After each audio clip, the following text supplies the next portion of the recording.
Mercredi 10 février, meilleur de la musique au 97.3 dans le trafic avec Max jusqu'à 18h. Moment spécial, je suis bien fébrile. Il est de retour en chronique immobilière avec moi. On avait fait ça dans une ancienne vie. Puis content que je sois là aussi en toute sécurité, by the way, parce que j'espère que tu sais que quand nous, on invite des gens ici dans le studio de la boulangerie Le Mieux, on fait ça comme la santé publique nous le demande. Vitrine, masque à l'arrivée, évidemment, le désinfectant, tout est là. Puis maintenant, on est prêt. On va jaser d'immobilier avec notre courtier chez Remax Elite, Jean-François Rivard. Salut, JF. Salut, Maxime. Content que tu sois là, JF. Je sais que tu as un gros agenda. T'as un pas pire emploi du temps, que tu prennes ce moment-là tous les mercredis 16h20 pour venir nous jaser d'immobilier. Je me sens très privilégié de ça. Tout de go, on va jaser mythe parce que on parle souvent, on entend en fait parler que dans le milieu immobilier, il n'y a pas vraiment de bon temps généralement pour acheter ou pour vendre. Mais il y a l'air d'avoir une espèce d'effervescence en ce moment pour les vendeurs. Peux-tu m'expliquer pourquoi? Effectivement, dans le fond, je dirais que le marché immobilier est extrêmement actif présentement. Plusieurs facteurs. Dans le fond, le premier, c'est les taux d'intérêt qui sont excessivement bas. Présentement, on est sous la barre des 2%.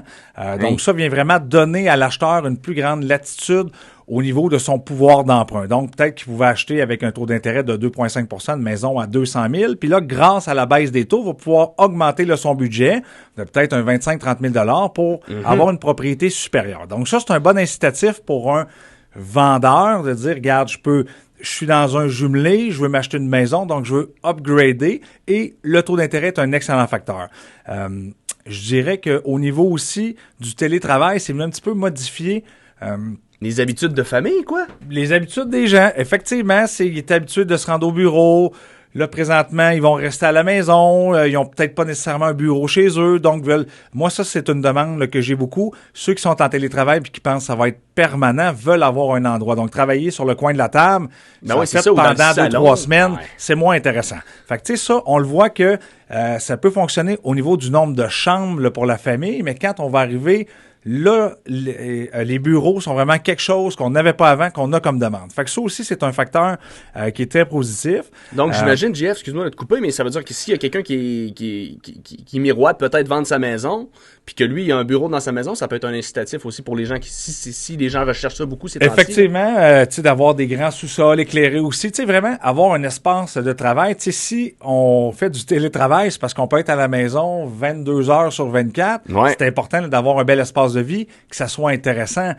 Donc ça, c'est des demandes qu'on avait un petit peu, mais que là, vraiment, avec il y a un boom là-dessus. Ce changement-là, suite à la COVID, vraiment, on vit quelque chose qui est différent. Fait que ça est un nouveau facteur, mais je pense vraiment là, que le taux d'intérêt est le plus gros, un petit peu incitatif à faire en sorte que les gens vont pouvoir acheter plus. Donc, c'est un peu là que ça revient à l'avantage du propriétaire, donc du vendeur, parce que présentement, on a une pénurie de maisons. Donc, on a un manque de maisons, et ça dans toutes les régions, toutes les villes.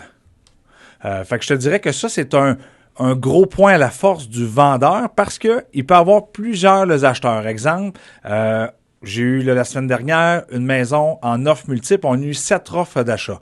C'est ça pour le propriétaire, c'est un cadeau, tu sais, c'est lui qui va choisir quelle offre qui est la plus intéressante pour lui. Puis il n'y a pas juste le prix non plus, il y a plusieurs conditions. Il y a la date de prise de possession, j'imagine. Les inclusions, les exclusions.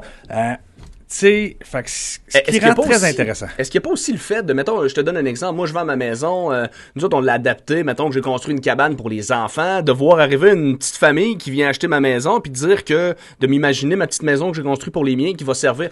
Y a-tu un volet un peu plus nostalgique, émotif qui peut rentrer en ligne de compte? Il y a clairement un beau volet sentimental, puis c'est un peu là que le vendeur peut, lui exemple, c'est une maison qui a élevé là, sa famille, sont souvent très contents de redonner ça à une autre famille qui va refaire comme eux autres, qui vont profiter là, de la piscine, jouer dans la cabane dans l'arbre.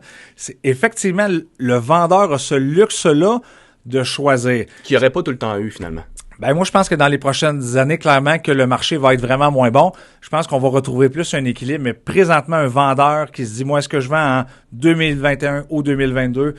Moi, j'explique à tous mes vendeurs, on est mieux de vendre quand c'est un moment favorable. On va avoir plus d'acheteurs, plus d'opportunités que dans un contexte peut-être un petit peu moins propice à la vente. Donc, avec toutes les répercussions là, qu'on va connaître suite au coronavirus, je pense que présentement, on est vraiment dans un marché qui va favoriser plus le vendeur que l'acheteur.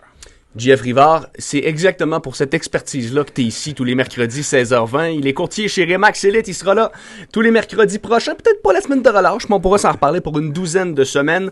Vous pouvez visiter évidemment son site web jfrivard.com. Sinon, sa face pour y parler, 740-0288. JF, merci et bonne semaine. Merci.